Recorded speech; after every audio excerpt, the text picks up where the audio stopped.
গত বৃহস্পতিবার Arambagh TV YouTube চ্যানেলের মালিক শফিকুল ইসলাম একটি ভিডিও বা সংবাদ প্রতিবেদন বানিয়েছিলেন।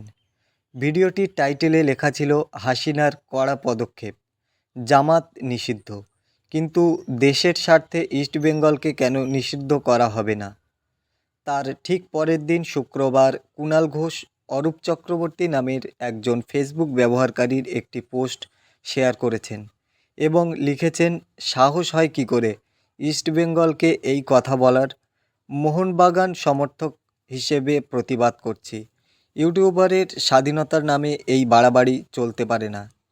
তারপরেই এই পোস্টটা দেখার পরে শফিকুল ইসলাম আবার একটি ভিডিও প্রকাশ করেছেন, যার টাইটেলে লেখা ছিল, যা বলেছি ঠিক বলেছি, কোনো ক্ষমা চাইব না, ইস্টবেঙ্গল ইস্যুতে শফিকুল। এবং তিনি দাবি করেছেন ওনার বিরুদ্ধে প্রশাসনকে হস্তক্ষেপ করতে বলা হয়েছে বা অ্যারেস্ট করতে বলেছেন তৃণমূল নেতা কুণাল ঘোষ। এছাড়াও বৃহত্তর আন্দোলন করতে চাইছেন ইস্টবেঙ্গল সমর্থকরা। এখন কথা হচ্ছে, সত্যি কি অ্যারেস্ট হবেন শফিকুল ইসলাম?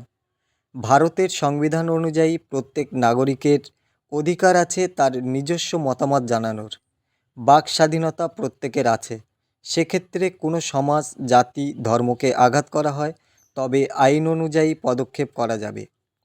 এলেনর রুজভেল্ট এবং মানবাধিকার সনদ 1949-এর 19 নম্বর অনুচ্ছেদ অনুযায়ী প্রত্যেকের অধিকার আছে নিজের মতামত এবং অভিব্যক্তি প্রকাশ করার।